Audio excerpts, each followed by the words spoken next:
With the white hat? Okay. He's got it. Oh, okay, you want to hear it?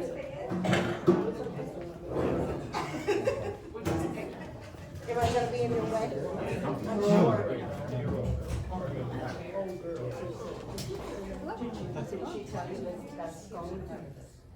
All right. Well, it's about a minute or so after 4, so we might as well get started here. Two most important things you can take away from our time together here are that I'm Matt Castelli and I'm running for Congress. If there's nothing else to retain, that's pretty much it. And I'm so excited to be here in Lewis County for, I think this is our 10th town hall. 11th town hall. We're doing a town hall in every single county of New York 21, which after redistricting has now expanded from 12 to 15 counties.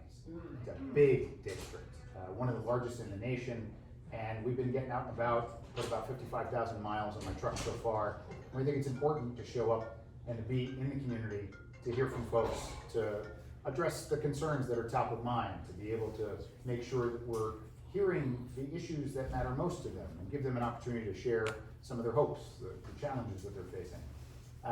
What we're going to do here today is I'll probably start off by introducing myself, who I am, why I'm running for Congress. We'll open up the floor and we'll talk about things. And then at the very end, we'll save about 10 minutes or so. So if you don't feel comfortable raising your hand and want to talk about an issue in front of everybody else, we can meet one-on-one and you can raise it in private. One thing that I'll ask you to keep in mind throughout our time today is that I'm not currently, not yet, a member of Congress. And so as we talk about things, I won't have pieces of legislation that I'm working on or have gotten passed to be able to point you to.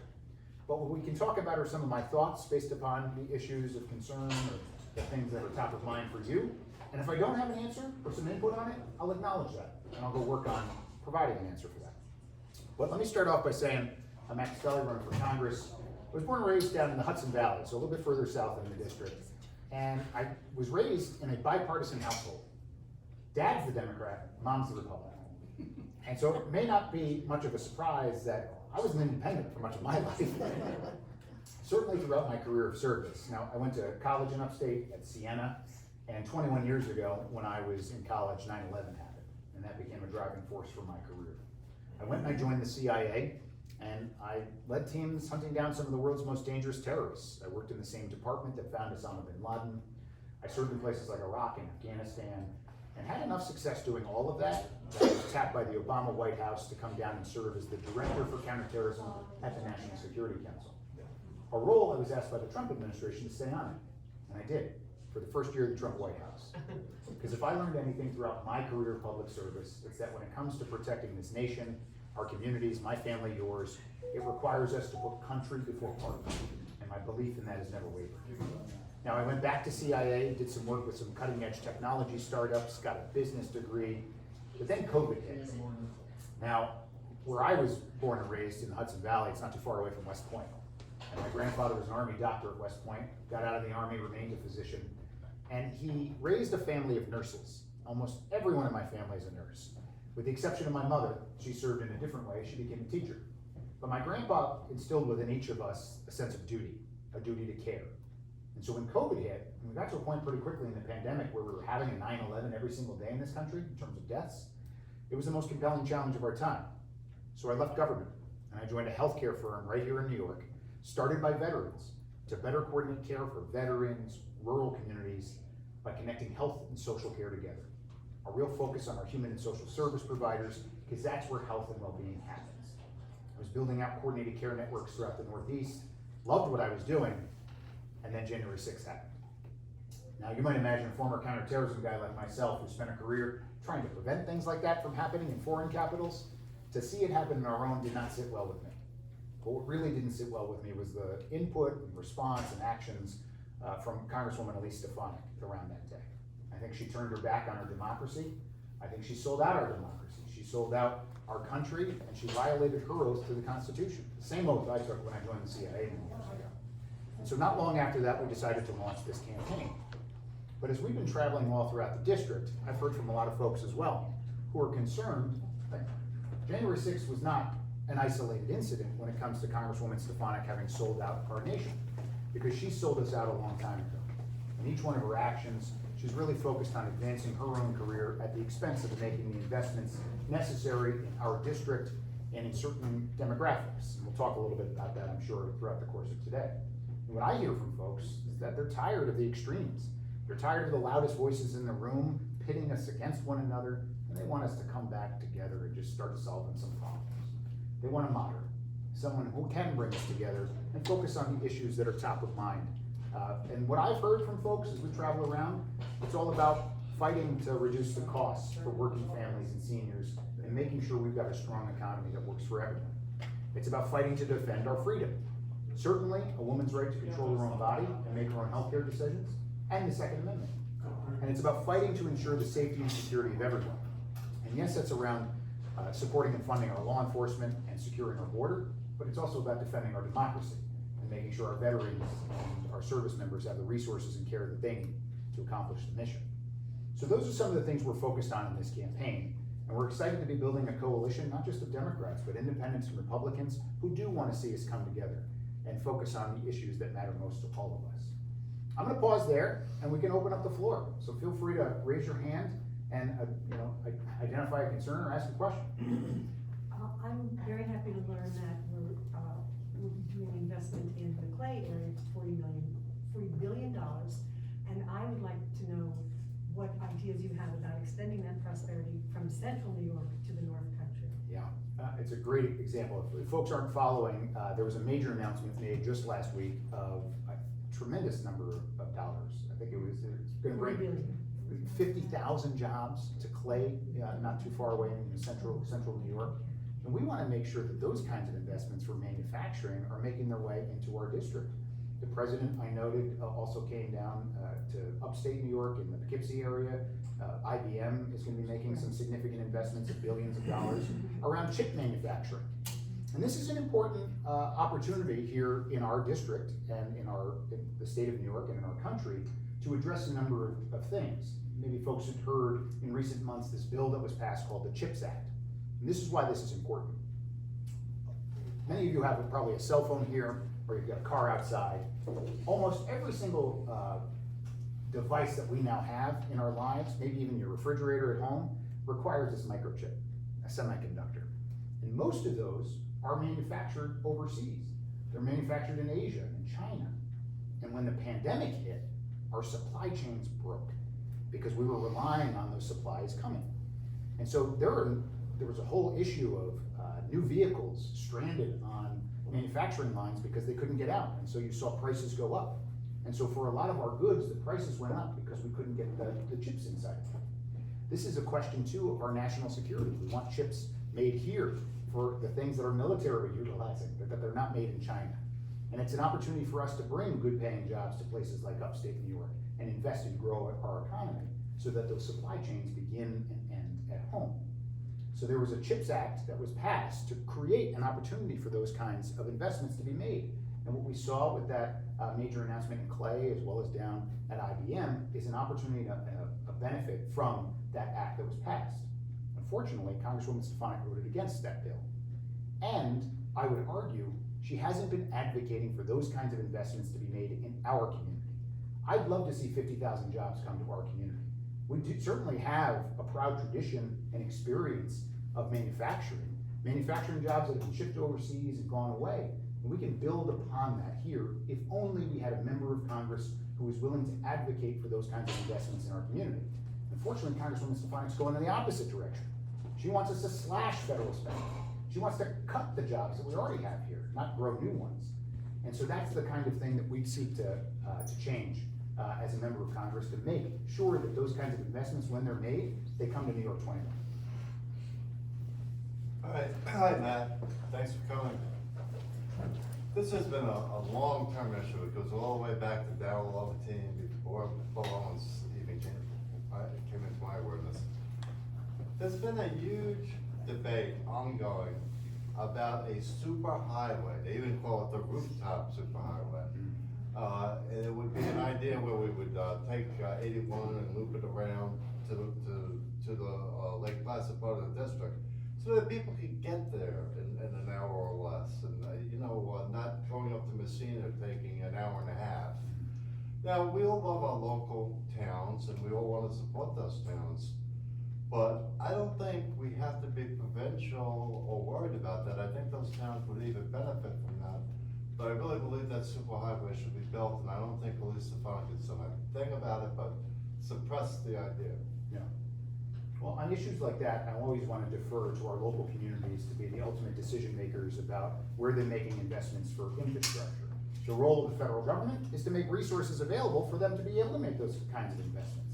So whether that's fixing existing roads and bridges or building new ones to connect communities, those are tremendous opportunities for us to create pathways for our farmers to get goods to new locations and to access new markets, to grow our economy. And that's where infrastructure is a critical thing. This is where I think everyone can agree, let's get government back to the business of doing the things that we all expect them to do, fixing our roads and bridges. Now we think about infrastructure in different terms as well. It's about broadband in many of our communities where we don't have access to that, but that's now basic, it's 2022, it's a basic requirement for our education, for growing our economy. And so we want to make sure, at least from a federal perspective, we're making those resources available so that those kinds of investments, if the local governments on a county and township level decide it's important to be able to connect certain communities, that we have those resources available. I know that corporations make that one of their number one priorities. How is the transportation in and out? Yeah. And without weather, I think we need the highway. Yeah.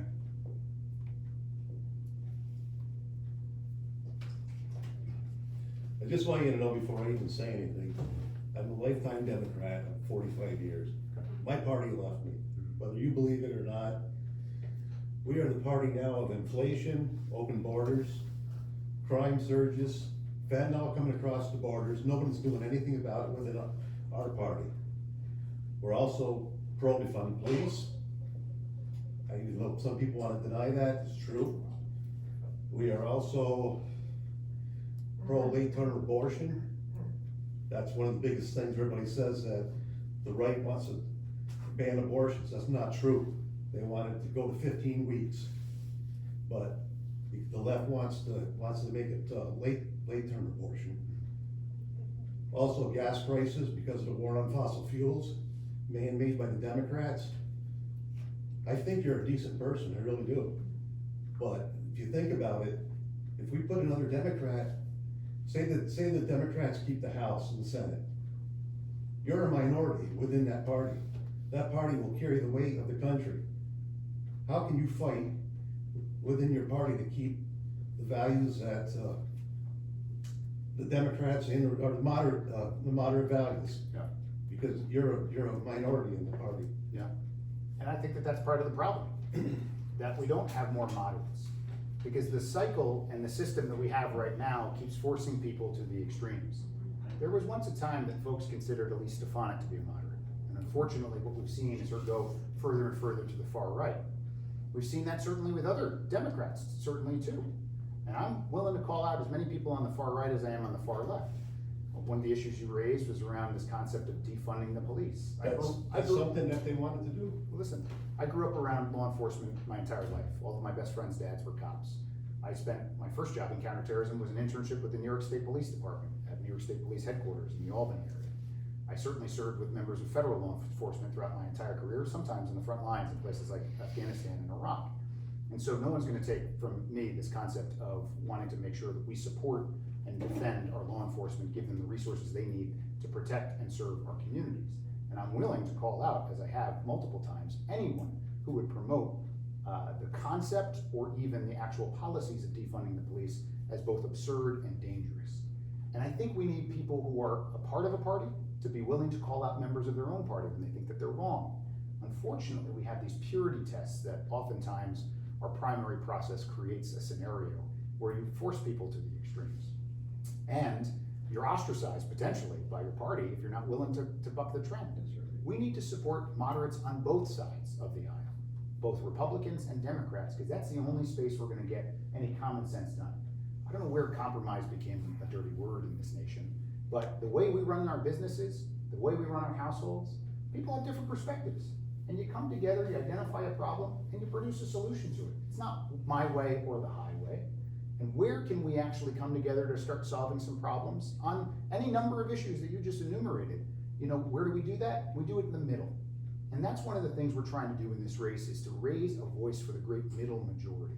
Because whether you're center right, center left, smack dab in the center, the majority of us are actually in the middle. We're not on the extremes.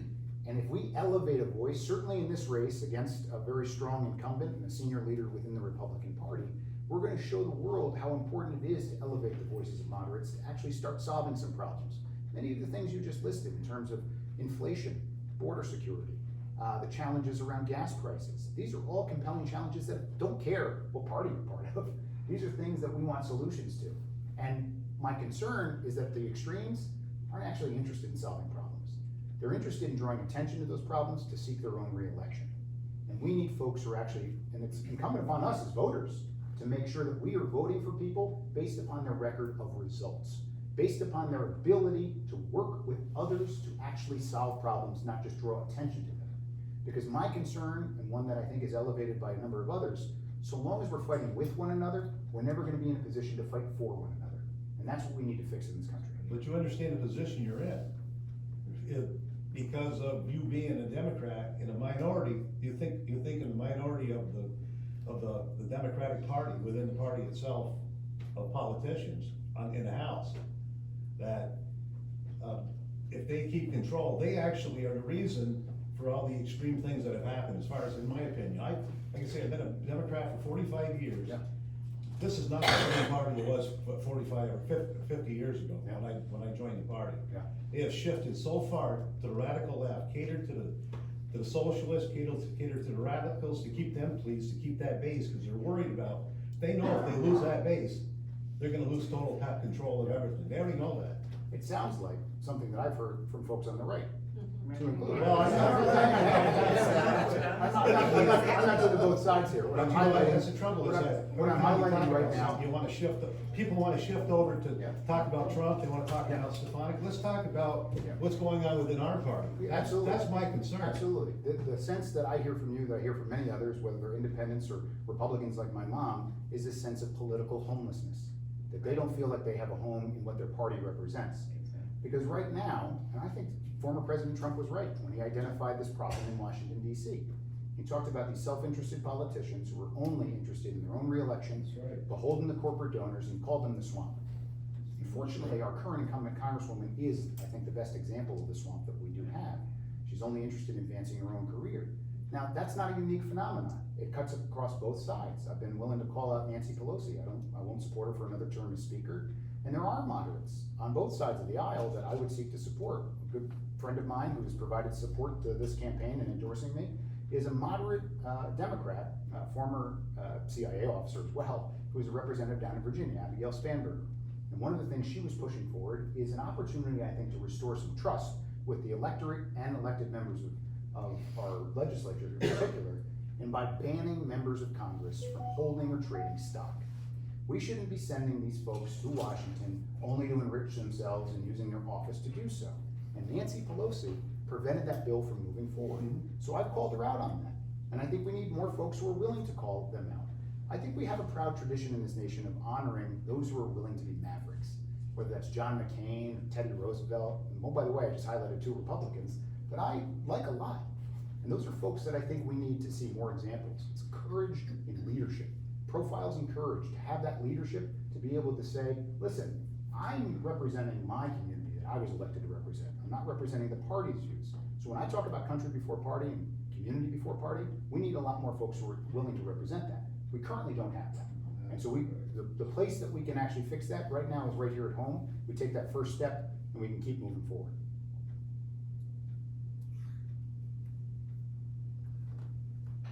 If you end up being victorious this election, what is your first or top priority for people of the North Country? Yeah, so the first thing that I want to do is, because it's a reflection of the real threat that we right now face.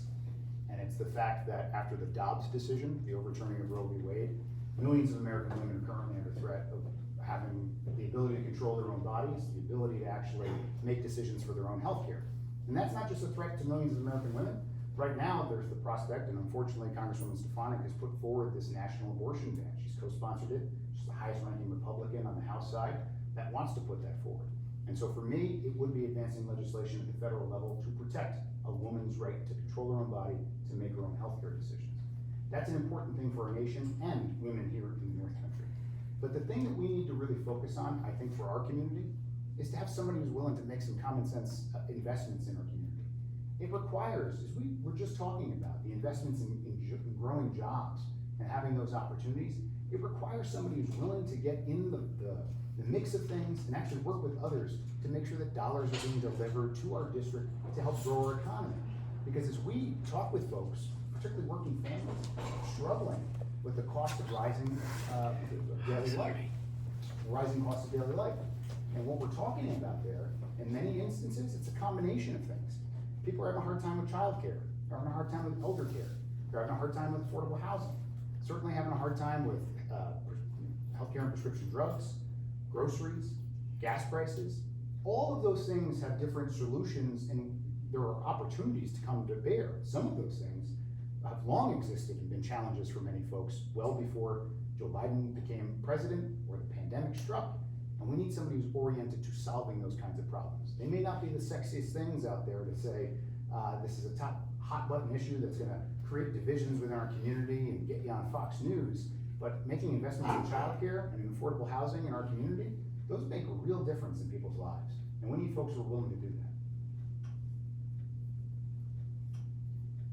What are some of the conservation issues having to do with global warming that are affecting our area? What are some of those things that you're interested in dealing with? Boy, it's such a great question, because throughout much of our area, we have the entirety of the Adirondack Park, we have a tremendous amount of agricultural industry, and our climate and weather have a tremendous impact on our local economy. It's not, many people rightfully point out that climate change is an existential threat to our planet. Sometimes those issues are a little too big. Let's bring them back down to size. In our local community, we rely on tourism dollars in certain places. And so the quality and length of time of our snowpack in certain ski areas, that makes a big difference in our local economy. If adverse weather patterns come in, big storm that might wipe out a crop and devastate a small family farm, that has a profound impact. So what are we doing to help protect against the threat, but also seize upon the opportunity? Because there are tremendous opportunities to be had if we leverage our environment, our skills, to take advantage of this emerging green economy. Because listen, I'm willing to call out the far left as being absurd and dangerous when they want to say defund the police. Let's call out the far right when they want to promote, defunding clean air and clean water. Those are dangerous as well.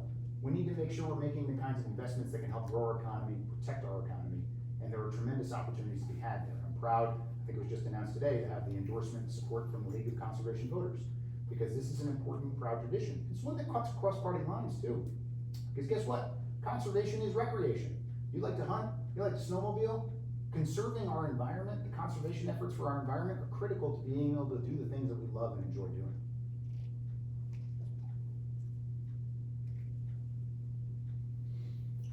One of the things that attracted business to the Clay area was their abundance of natural resources. Yeah. The water power, the solar power, the wind power. We have all that. And as you said, we don't have the fiber optic cable that would encourage more people who need to work from home, Yeah. or choose to work from home and relocate to more beautiful areas. We don't have that. We also don't have municipal power when we are supplying all this. Yeah. So do you have any thoughts about that? Yeah, so here's the interesting dynamic I think at play, and this is I think an appropriate concern, that if we're gonna make these investments in windmills, and we're gonna make investments in hydroelectric power, we're gonna make investments in solar farms, that we're not just sending those energy resources down to New York City. We should disproportionately benefit. We're using our backyard to create the space. Right. We should disproportionately benefit from those energy resources to bring down our energy costs. And I think that that's a tremendous opportunity that we have. There's more than enough of that to go around. We can provide energy, probably for New York State, maybe even the Northeast, with many of the opportunities we have here. But everyone else shouldn't benefit from the hard work that we're putting in. We should disproportionately benefit from that. But it's an opportunity to make sure that we have those resources available at the local level that we can count on, and that there's reliability there, resiliency there. It's so that we're not gonna have challenges of significant outages as we have in certain communities. We wanna make sure that we have those resources plugged in and consistently available. Would you please give us some examples of pros and cons of issues where you would compare for Elise and for yourself? Sure. Thank you for the opportunity to offer that. I didn't plant her, I didn't. Listen, I think at the very top level, unfortunately, and I don't say this with any kind of excitement or desire, what we see, a pattern of behavior of Congresswoman Stefanik selling us out, selling our nation out to advance her own career. It's not unique, it's something we see from many politicians. I'm someone who has always put my country and my community first, and I'll always do that. And that might be the starkest contrast right up front. But certainly, we've seen her vote against veterans' health benefits, this PACT Act, which provides healthcare benefits to those service members, largely those who served in Afghanistan and Iraq, who had prolonged exposure to toxic burn pits. It's my generation's Agent Orange. And this is a solution that we need to be able to provide to those veterans because they're suffering terrible cancers as a result from this. That bill came up and Stefanik voted against it. She sold out our veterans. She certainly sold out women by pushing forward this national ban on abortion, denying access to contraception. When it comes to our seniors, denying access to reduce costs for prescription drugs and capping the cost for prescription drugs. These are all things that I would support and make sure we're fighting for. But it's all about making those investments in our community. And so those are really the starkest contrasts I think we can make, is someone who's actually going to go to Washington and I think call out members of their own party. I think we just had a little bit of a discussion. I hope folks understand and have confidence that I'm willing to call out, whether it's President Biden, Speaker Pelosi, Governor Hochul. And I think we need more of that. And unfortunately, we haven't seen the same thing from Congresswoman Stefanik. She's been following along with other leaders of her party in order to, I think, boost her career. And I don't think we're well served as a result of that, nor do I think our nation is.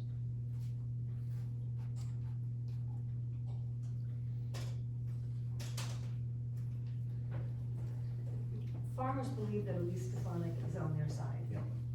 Can you address that? Sure.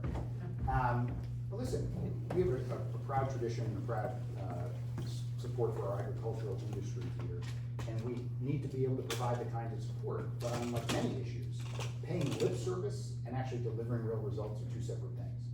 One of the things we've drawn a lot of attention to recently on our website is this concept that we call the Stefanik scam, where Congresswoman Stefanik says one thing, like supporting veterans, or supporting law enforcement, or supporting our farmers, but down in Washington, she's voting against her interests time and time again.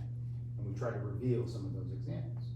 Now, our farmers right now, I think, need some help and federal support. And so from my perspective, one of the things that I want to do when I go to Washington is to fight to get on the Ag Committee, to make sure that we have a decision maker in Washington, D.C. on the important committee that can actually deliver some real results for our farmers. I haven't seen Congresswoman Stefanik actually address some of the core challenges that many of our farmers are facing. When I talk with many of them, you hear a lot of the challenges around the rising costs that they're having to deal with. So the input side, whether that's feed, seed, fuel, rising costs across the board. And in all of those instances, you can point to monopolies being a key problem and a key challenge, where we've reduced the number of providers there that they control the price and the prices go up. Listen, I know there was a comment made about some Democrats embracing socialism, certainly Bernie Sanders and AOC. I'm a proud capitalist. But for capitalism to work, we need to have competition. Competition reduces prices for folks. And we need to bust up the monopolies. We used to have a proud tradition in this country, dating back about 100 years or so, where we were monopoly busters. That's one of the reasons why I do like Teddy Roosevelt. And I think we need to get back into that. And I haven't heard anything from Congresswoman Stefanik about busting up the monopolies that are controlling the prices, that are putting a pinch on our farmers. Certainly on the other side of that as well. When a farmer wants to bring a product to market, they oftentimes only have one buyer. And that buyer is in a position to control the price. And the prices that they're paying are really low. The farmer has no option other than to sell them for that low price. Again, there's a monopoly on that side. We need to break those up in order to create competition so that we're paying a fair price, a high price for a lot of those products, whether it's moving through the value chain for our dairy or if it's livestock, that we create spaces for that to happen.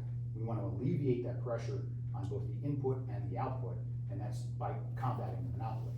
Congresswoman Stefanik, I think, goes around to certain fairs and shows up at a farm and says one thing, but in Washington, I don't know what record of results she actually has at the federal level for actually delivering results for our farmers.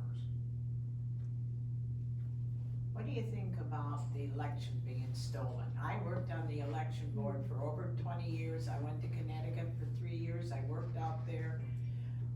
They are so strict with the elections. I don't know how they even could say those things they were saying. Yeah. And causing the trouble they caused. Well, thank you for your work with our elections, because that's important service to our community, because our electoral process and our I don't do democracy. it anymore. It's too long. Too long a day. Thank you for your service in the past. It's important for us to do so, but let me just say very definitively, the 2020 election was not stolen. The 2020 election. They're still fighting it. Correct, and that's part of the problem, and this is one of the reasons why I'm running against Congresswoman Stefanik, because she was a promoter. Trump has got them all. That's correct. He's still out there campaigning. We go by many signs that says Trump. Yeah. If we don't have full faith and confidence in our electoral process, we cease being a I democracy. don't know how it could get stolen. Well, You know, it they were certainly so was. strict with us. Right. We have processes in place to prevent many of those things from happening. And those who are using for political benefit a concept and a lie that they promoted because they didn't like the results. In this nation, we have always honored the results of our elections, even if we didn't like them. We have a proud tradition of a peaceful transfer of power at the presidential level. And for the first time in our nation's history, there was an attempt to prevent that from happening.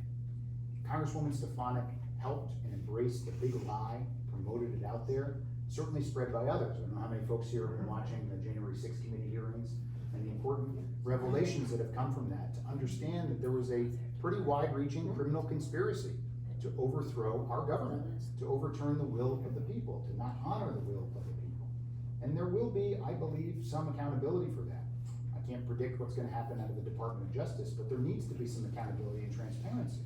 But for those members of Congress in particular, one we have a control over, who used and promoted that big lie to advance her career, get close up to the, advancing her career. We all saw her, stab Liz Cheney in the back to take her position as the number 3 in House Republican leadership.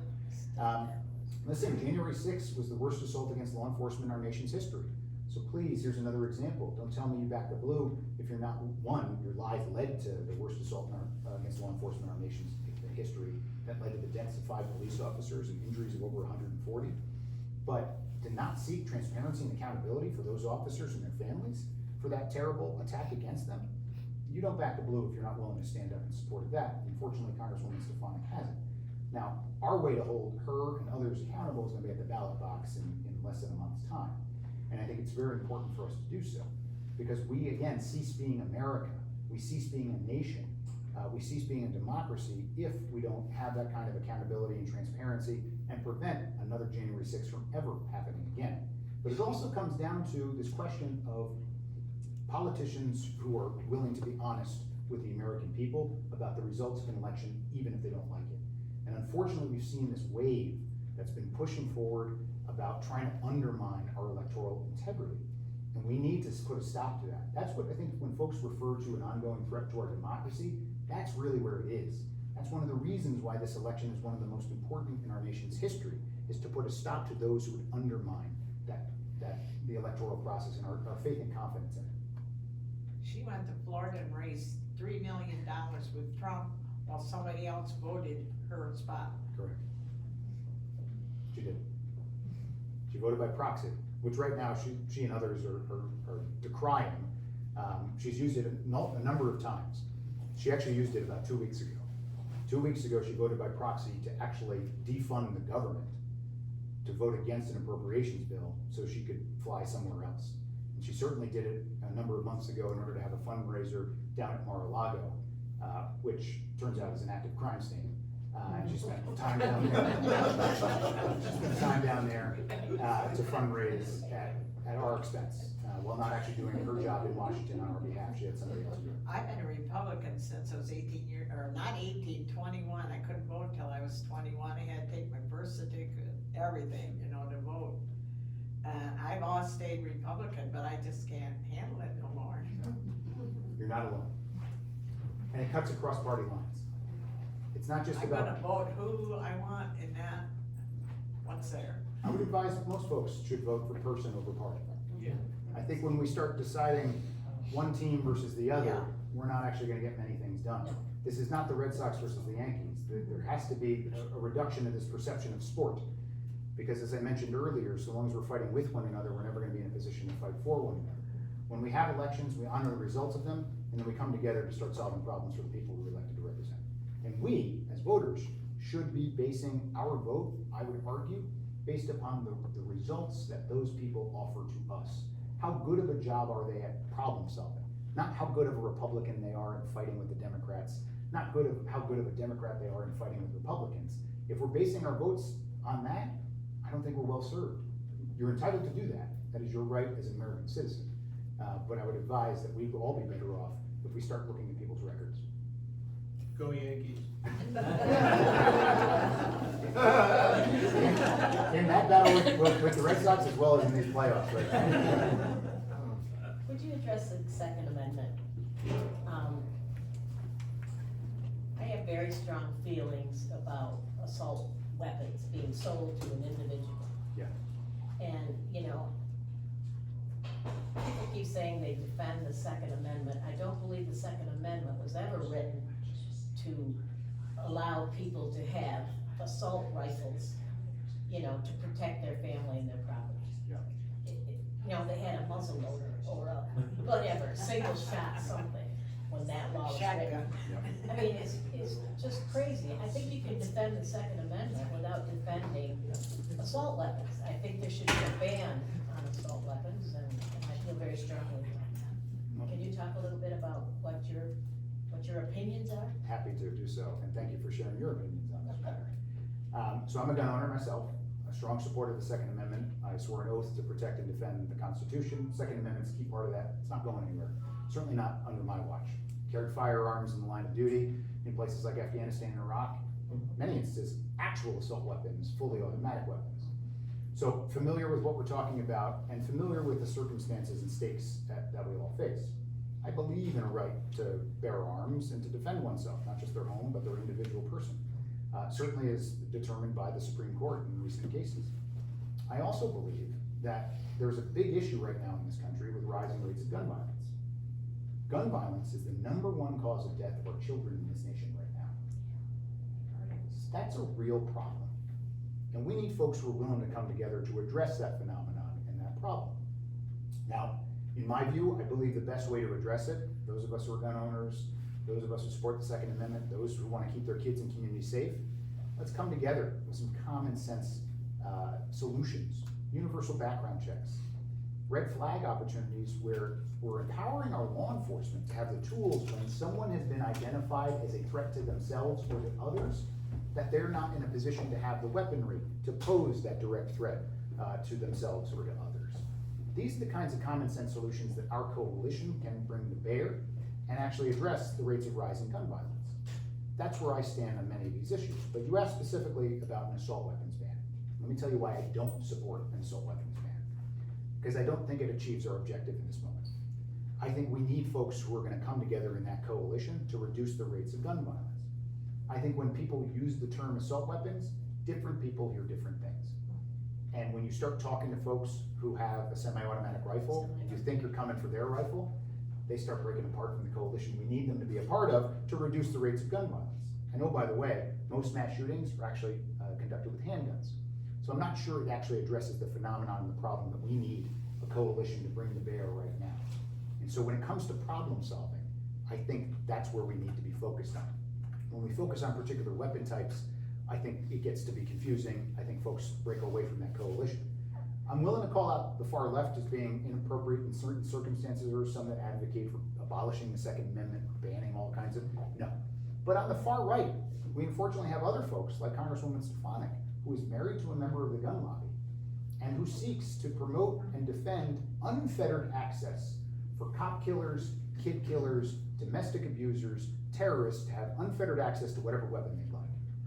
I think that there's a space, no surprise, in the middle for those of us to come together to actually solve the problem that we need to right now. I have a concern too, though, about, keeping our schools safe. You Yeah. know, pushing more and more money to protect our schools. What about Walmart? What about Tops Market in Buffalo? What about, you know, shoveling money into the problem isn't gonna solve the problem. Yeah. I don't think. I mean, I want my schools to be safe and whatever, but there's gotta be some different solutions and regulations or something. Yeah, I think it's also, I mean, to their credit, some folks, to include Congresswoman Stefanik, raised the concept of making investments in our communities around mental health. And that should be across the board, yes, in our schools, but in our community. Having access from our law enforcement perspective so that when someone is identified as a threat or a problem to themselves or to others, that we can take some sort of action. That's where we call these things tripwires, that we put the pieces in place so that when someone trips that wire, we can then take action to protect our community. The unfortunate reality, however, is very recently, about 2 weeks ago, there was a bill put forward in Congress to make investments, those very same investments that people were talking about in the aftermath of Uvalde in mental health in our communities. Stefanik voted against it. And so those are the kinds of investments we need to be making, not just to keep our kids and communities safe, but I think to benefit the health and well-being of our communities, to actually reduce the rates of all kinds of violence or crime. There are a lot of solutions to be had in that regard.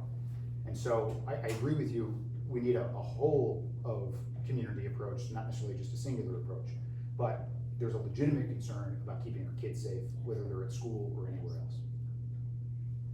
Matt, Can I go over here to some other folks? And now, again, you addressed some of it.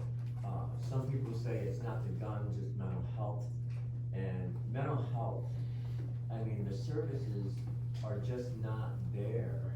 I mean, you have someone that goes to mental health and they say they wanna put you in therapy, and therapy is once every month that they can get you in. And then, of course, if you have that schedule, then they're canceling for some reason. And again, it goes back to even the housing situation. If you don't have housing, how can people with mental health, you know, carry on? I mean, it's like a domino effect, you know, the whole system. It's like mental health, I mean, to me, it really doesn't even exist for our young people. Right. It's like, and then we wonder why, you know, people are getting guns and shooting up things, and why people are going into a hospital because they're threatening to kill themselves, and then they're in there 2 days and let them back out. Yeah. I just don't get it. It's like, and when you're a parent of a child that goes through stuff like this, it's like, it's very frustrating. And I don't care, I'm a Democrat, but I don't care if the Democrats don't do something. I'll vote for the party that's gonna do something. Like you said, it's not.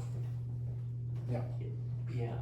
Well, thank you for sharing that perspective, and I think it's an important one. We were talking earlier about how can we attract investment into our district. I actually think it's by making investments in things like this. The things that are required, and I'll offer a commentary, some of you may have been involved in local economic development. A lot of times on a local level, we create some sort of tax incentive to attract an employer someplace, and then they come and they produce some jobs. But the moment that the economics don't work for them, they leave, and they leave a community devastated. How do we create resiliency in our communities? How do we make the kinds of investments that can create a space for our community families to thrive? It's about making investments in education, in healthcare, in human and social services like mental health resources or substance abuse. When you have all of these kinds of things that are required, actually required for a thriving community, not only are people gonna stay here, they're gonna come here. They're gonna be attracted to being here. It's about talent. And when you start managing your talent better in that way, businesses will come. They'll wanna access that talent. We already have all the natural resources we could ever wanna have. We have a beautiful environment to live in. How do we create the actual human infrastructure that we need, the social infrastructure we need? It only comes through investment. And as I travel throughout much of our district, these investments have long gone neglected. We haven't had the kinds of investments in our communities that we need to create a space. I hear from parents and grandparents a lot about their kids and their grandkids moving away because they don't have economic opportunity here. They don't feel like they've got a chance or a future here. We need to create a space where people feel like they want to belong, to establish roots, and create a future for everyone else. And the only way to do that is, I think, by making the kinds of investments we're now talking about. What do you think about the bail issue in New York State? Yeah. Now, the bail issue, with respect to bail reform, it is a state thing, so as an aspiring federal representative, I could take an easy way out saying that's not my job. But I hear from folks, and I hear from folks all throughout our community, particularly those involved in our criminal justice system, our law enforcement, and even judges. And I think one of the challenges, what I hear from them, is that the bail reform that has been passed, and I know that there have been some adaptations to it, has removed the kind of judicial discretion that is required to keep our community safe. We're all hearing now these stories about people who were let out due to the new bail reform laws that only become repeat offenders of some sort of crime, or they have a more violent crime. And so this is something that I've drawn, it's been a disaster, at least in terms of actually providing the kinds of tools that our criminal justice system needs to keep our community safe. And so this is where I think actually having a strong voice representing much of upstate New York and the North Country that is a member of the Democratic Party, to talk to people like the governor, to say, you need to fix this. Because even if you think you fixed it, most of our criminal justice system thinks you haven't. And so it's incumbent upon you to make the fixes in the system and educate folks so that they have the tools to keep our community safe, because right now they don't feel like they do.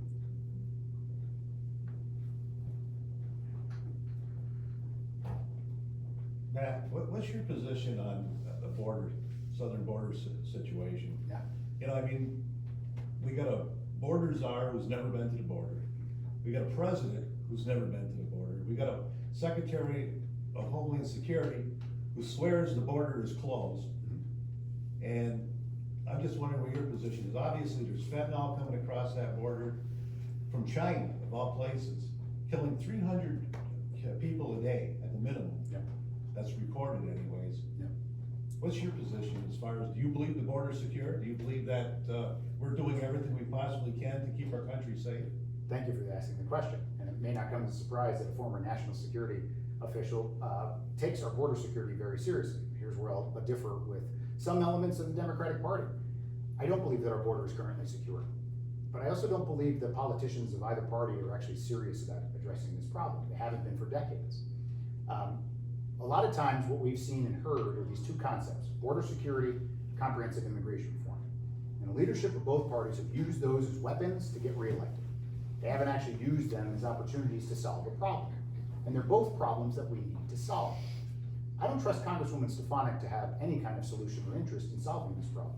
She's actually proven that time and time again, because during her 8 years in Congress, she actually voted against and prohibited during the Trump administration. She was in Congress for 4 years while Donald Trump was president, and she actually stood in the way of advancing, helping to build the border wall and oppose certain funding for that. So she goes whichever way the political wind blows, and there are far too many members of Congress that do that as well. And they take our national security, our question about secure borders, and use that as a political weapon. It shouldn't. Can you show where she actually was against building the border wall? Yep. Because I've never seen that. Correct. You can go back, and actually one of the reasons why she's been challenged as GOP conference chair, first when she tried to oust Liz Cheney, and even right now as she's applying for it next year, members, more conservative members within her own caucus have called her out about some of her soft on border positions of the past. For me, I don't trust any politician in Washington right now to actually seriously address this challenge. And it needs to be addressed because we've gone for too long. The fact that there are open questions about where is there open borders that people could walk across. I'm a counterterrorism professional. I care about terrorists trying to enter into this country. I care about the drugs that may be coming across. And it's not just across the land borders. Some of those are coming into our ports. We need to provide the resources necessary to secure our border. But because I don't trust any politician to come forward with an actual assessment for the American people that we can all trust, because politicians are going to say whatever they want, I want to take it out of their hands. I want to establish an independent, bipartisan commission styled after the 9/11 Commission to study the true nature of the security of our border, identify the gaps, and to provide actual recommendations for closing those gaps. A study, an assessment, and recommendations that the American people across party lines can trust. And then ensure that members of Congress and whoever holds the executive branch put those into place. It's gone on for far too long, both parties are to blame, and I'm going to, when I'm in Congress, fight like hell to secure the damn border. We also need to do that so that we can eventually move to comprehensive immigration reform. And guess what? People are starting to recognize, to include conservatives and libertarians, that we need comprehensive immigration reform to grow our economy. We don't have enough people in this country. We need to be able to grow our economy at the rates that we're used to. The only way you do that is through comprehensive immigration reform, but it has to happen sequentially. It has to be legal. It has to be legal, like my grandmother who came here from All Sicily. of our families are Right. the same thing. Went down to Ellis Island and I etched my grandmother's name on the wall there. We have a proud tradition, a nation of immigrants, and that's what we need to restore. The only way we can do that is by having clear, transparent, secure processes by which people can come to this nation. And that's what border security can offer us. Exactly. And so that's the kinds of stuff that we need to Do you do. believe walls work? In some instances, it might. There are some areas where it may not, and technology and actual manpower is more appropriate. But here's where I want some actual experts to offer unpolitical, unbiased input on what is actually necessary in certain areas. All right, that's my plug here for the final question, and then I'm gonna stick around for any sort of one-on-one questions you'd like to ask that you didn't feel like you wanted in front of everybody. I have seen the wall, and I've also seen the Rio Grande River. My vision of a river is the St. Lawrence. I saw the Rio Grande, I'm like, the creek is bigger than that. So you're not gonna stop people coming across with a wall. And I know there are drugs coming across there, but if they don't come across there, they'll come some other way. So we can't, I don't believe we can blame the people coming across for all this drug issue. And I also have to think, why are those people willing to make a, who knows how long journey to get here? And you see the pictures of others putting their kids over the fence. I can't imagine me doing that. And it does say on the Statue of Liberty somewhere about bring us your poor, your whatever. Unless you're in New York City. You're Can I ask a question, You're Mr. Castelli? Yeah. Mr. Castelli, can I ask a question? Can I finish this one? Oh, sorry. I thought he was done. I'm done. Well, no, I think you raise an important point, that people have always wanted to come to the United States of America because we are the greatest nation in the world. There's the same inspiration and desire that my grandparents had when they came from Italy, as we see now on the southern border. Not a question of one policy versus another. It's a question of whether people want to come here for the very many reasons that our own ancestors came to this nation for. We also, to tie a question around climate change, the southern hemisphere is actually becoming, in certain places, very uninhabitable. And there's this concept of climate migration, where because there's adverse living conditions, people are going to be fleeing those things. Certainly in the southern hemisphere, but that's happening across the globe as well, so we need to address those challenges. But you raise an important point not to dehumanize people that want to come to this country who are seeking better life. Because unless you're a Native American, almost everyone in our lineage did the exact same thing at some point in their history. And so that's the kind of proud tradition we need to embrace. We need to respect the dignity and humanity of all people and create humanitarian processes by which people can clearly come here so they're not risking life and limb to make a pass across a river. That we actually create some sort of clear security on our border and a process by which they can enter into. That's it, I think, for me right now. I'm grateful for the opportunity, and then we can do one-on-one stuff if that works for everybody else, okay? Great. Thank you, everybody. Thank you very much.